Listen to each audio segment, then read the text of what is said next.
Homeopathy চিকিৎসা হয়েছে, allopathy চিকিৎসা হয় নাই। ইউনূস সাহেব হাসিনার সেই আন্না বাচ্চাদের বিরুদ্ধে শুধু অ্যালোপ্যাথি নয়, অস্ত্র পাচার করতে হবে। যেন তেন করে দেশ চালালে তো চলবে। সেদিন যদি আপনারা ব্যবস্থা গ্রহণ করতেন, আজকে নুরুর উপরেই হামলা হলো না। ভাইয়ের আমার, নুরুর সেই ঘটনা আমাদের সবাইকে কষ্ট দিয়েছে। এখানে আমরা যারা আছি, আমরা বিভিন্ন পলিটিক্যাল পার্টি করি। আপা এসে আবার বলবে ইউনূসকে পদ্মা সেতুর নিচে চুবানি খাওয়াবো। স্বপ্ন দেখছেন, আপা আবার আসবে, এসে বলবে খালেদা জিয়াকে টুপ করে ফেলে দেব। আপা আবার বলবেন আমার আসলে অন্য কিছু নয়, ক্ষমতাটা দরকার। আপা আবার এসে কাঁঠালের বার্গার খাওয়ার পরামর্শ দিবেন, মিষ্টি কুমড়ার বেগুনি খাওয়ার পরামর্শ দিবেন। সেই দিন আর আসবে না।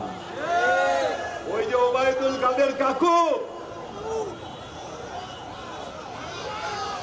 আবার এসে বলবেন ওরা কারা, ওরা কোত্থেকে এলো। কাকু এসে সুন্দরী পরিবেষ্টিত হয়ে বলবেন আহারে, আমার নেত্রীর উন্নয়ন গ্রামে গ্রামে বিউটি পার্লার হয়ে গেছে। সেই দিন আর আসবে না। স্বপ্ন দেখেন, স্বপ্নে রুই মাছই তো খাবেন, পুঁটি মাছ খাবেন কেন? খাইবেন। কিন্তু একটি কথা মনে রাখবেন, ওই স্বপ্নের বাস্তবায়ন যদি বাংলাদেশে করতে আসেন বা রাস্তায় নামেন, আমরা কিন্তু আর হাত গুটিয়ে বসে থাকবো না। আবার আমার কোন ভাইয়ের শরীর থেকে, কোন জুলাই যোদ্ধার শরীর থেকে যদি রক্ত ঝরে, যারা রক্ত ঝরাবে তার গায়ে কি পোশাক আছে, কি রঙের পোশাক আছে, তা দেখবার টাইম কিন্তু আমাদের নাই।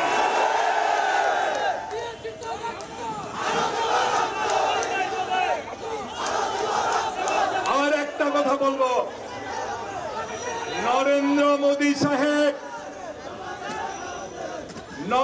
মোদী সাহেব আপনাকে আওয়ামী লীগের দুইজন নেতার একটা উক্তি আপনাকে শোনাতে চায়।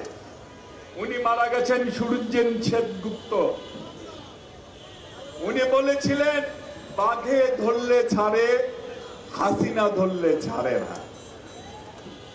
আরেকজন নেতা ওই যে চট্টগ্রামের কি বলেন নারায়ণগঞ্জে,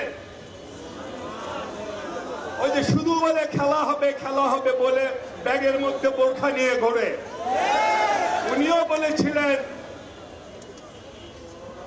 বাঘে ধরলে ছাড়ে, হাসিনা ধরলে ছাড়ে না। শুনে রাখুন, ওই হাসিনা কিন্তু নরেন্দ্র মোদী সাহেব আপনার পা ধরেছে, ওই পা কিন্তু আর ছাড়বে না। ওনার অনুরোধে যদি বাংলাদেশে আপনি অস্থিরতা তৈরি করতে চান, তাহলে মনে রাখবেন পরিণতি কিন্তু খুব একটা ভালো হবে না। মনে রাখবেন,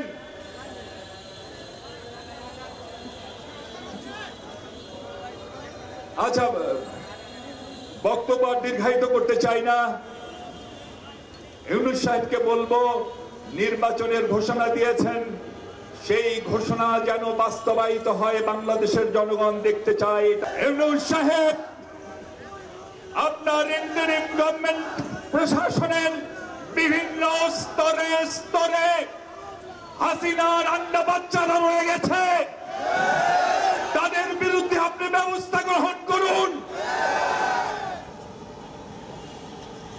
ব্যবস্থা কিছু কিছু হয়েছে, বেশিরভাগ ক্ষেত্রেই হয় না। সেই দিন আর আসবে না।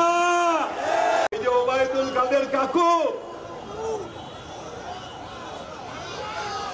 আবার এসে বলবেন ওরা কারা, ওরা কোত্থেকে এলো। কাকু এসে সুন্দরী পরিবেষ্টিত হয়ে বলবেন, আহারে আমার নেত্রীর উন্নয়ন, গ্রামে গ্রামে বিউটি পার্লার।